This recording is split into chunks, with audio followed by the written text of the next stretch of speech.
napakaimportante na ma-entertain, sayawan, Ayaw, di ba? hindi, kausapin siyempre kung ano yung mga katanungan.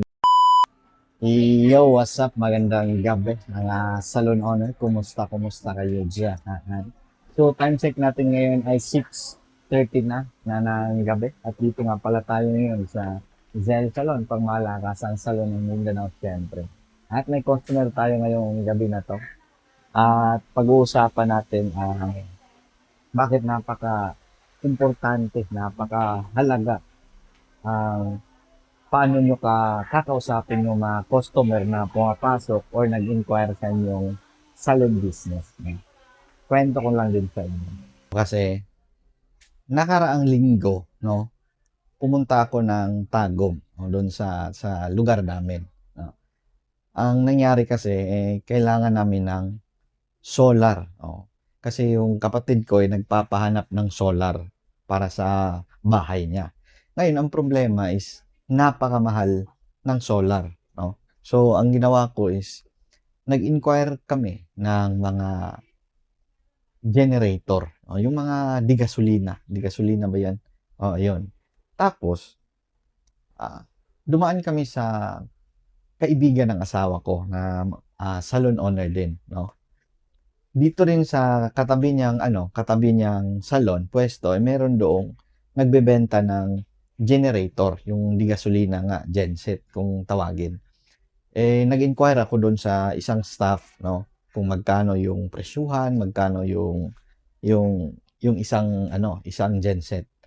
Tapos sabi doon sa no, kasi tinanong ko siya, magkano yung ganitong unit? Wala siyang alam. So, lumapit sa akin yung parang cashier yata nila.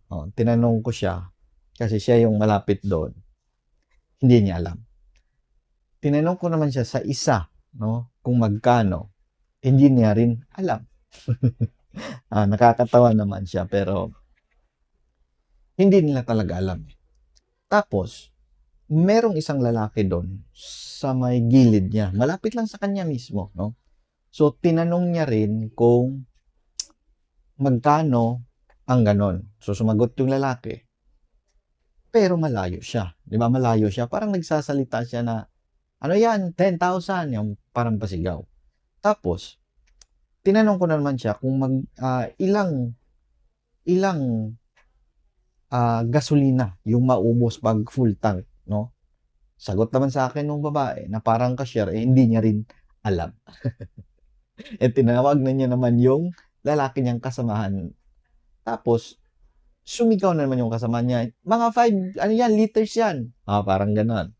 So, sa madaling salita, umikot na lang ako. Kasi may poste dito, tapos may pader. Diba? Nakaharang. Dito ako, andito yung babae, yung lalaki nasa likuran. So, umikot na lang ako dito. At tinanong ko siya sa mga specs o kung paano gamitin at kung ilang oras ba malobat, no? Or ilang litro ba ang kayang ubusin sa isang buong gabi, sa isang magdamag.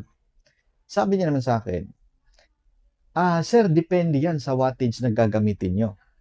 Sabi ko, paano pag ito i-full tank ko tapos gagamitin natin electric fan ng mga 80 watts? Tapos anong sabi niya?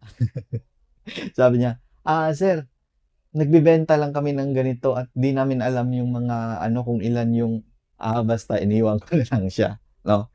Kasi napakahalaga nito, no, sa pag-entertain ng clients. Katulad ng mga walk-in o pumapasok sa ating salon, kung paano natin sila kakausapin. Katulad noon, bibili ako kasi naghahanap ako, nangangailangan ako. Yun nga lang, hindi maganda yung paliwanag nung staff doon. Ewan ko kung pagod siya or marami na ba silang benta, pero kawawa yung may-ari sa totoo lang, no? At na-realize ko na kailangan hinding-hindi ito mangyari sa business ko. Na kung meron kaming customer na papasok sa aming salon, napaka-importante na ma-entertain, sayawan, biro lang. Hindi, kakausapin siyempre kung ano yung mga katanungan, ano yung mga kailangan, ano yung gustong malaman. Kasi katulad nun, kung nakipag-usap lang sana siya ng maayos, hindi siya sumisigaw-sigaw or lumapit man lang siya sa akin, napakaganda sana, 'di ba? Yung usapan namin at least may mga makuha ako doong mga idea na malalaman ko na ito yung bagay sa bahay namin, itong ganitong unit yung para sa amin, no? Kasi gagamitin lang naman sana namin sa electric fan, 'di ba? Or sa mga maliliit na appliances. So, etong aral na 'to sa business na na-inquirean ko, ginawa ko siyang napakagandang ehemplo para sa business namin. Na, no, dapat hindi mangyari yung ganong klaseng pagtrato sa mga taong pumapasok, no, ng mga customer. Ang kalaban kasi natin dito, tayong mga owner, magaling tayo makipag-usap sa mga clients, sa mga walk-in, sa mga nag-inquire.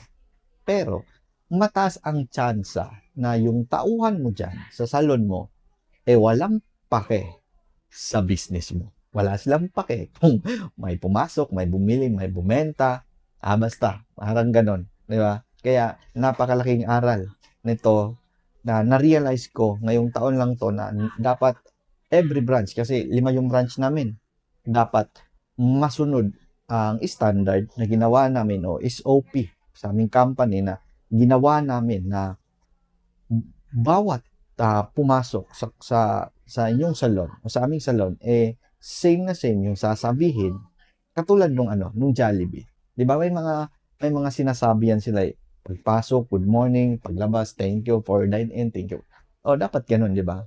At 'yun yung aral na natutunan ko ngayong buwan na 'to, no, ngayong January. Ang kalaban kasi natin dito, no, pinakauna yung mga empleyado natin na walang pake sa mga customer na nag-i-inquire. At masakit mang aminin o sabihin, pero napakadami nito sa salon business, sa mga barbershop mismo. Kasi ako, nung minsan magpapagupit-pagupit tayo, di ba, sa iba, hindi ka nila mapapansin, hindi ka nila papansinin na wala silang pake. At ganyan din yung experience namin dati sa aming salon, no, na pag may pumasok na client sa loob, hindi ini-entertain, hindi kinakausap, hayaan lang siya nakatayo diyan, nakatunganga. Kaya ginawa namin yung aral. At mas na-realize ko na mas kailangan mas solido yung sistema namin sa pag-entertain ng client na hindi dapat mangyari sa katulad nung nangyari na na-experience ko mismo, no, sa ibang kumpanya. Hindi naman to siya salon pero nag-inquire lang ako ng mga genset. 'Di ba? Alam niyo mga salon owners, naniniwala pa rin ako na kailangan malaman mo na maayos yung sistema ng iyong negosyo. Nandyan ka man or wala ka man, dapat gumagana siya. Dapat nasusunod yung mga rules at yung sistema. Napaka-importante. So, yan lang ngayong gabi na to at alam kong mahirap ang pagnenegosyo, no? Lalo na ngayong January. Renewal, may na yung benta, ang dami natin problema, no? At maraming mga tauhang maalis, nilayasan ka, o ninakawan ka. Lagi ko tong sasabihin sa inyo, lagi niyong hahanapin ang positive side ng buhay. Hanapin mo ang positibong bagay na nangyari dyan. Kung nalayasan ka man, ninakawan ka man, tingnan mo ulit kung paano mo yan masolusyonan na dapat hindi na siya mangyari.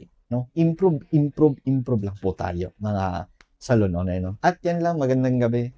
Stay positive at piliin natin ang mga positibong bagay na makakatulong bilang tao, bilang negosyante, at makakatulong para sa ating negosyo. Galingan natin. Bye-bye. Trabaho tayo.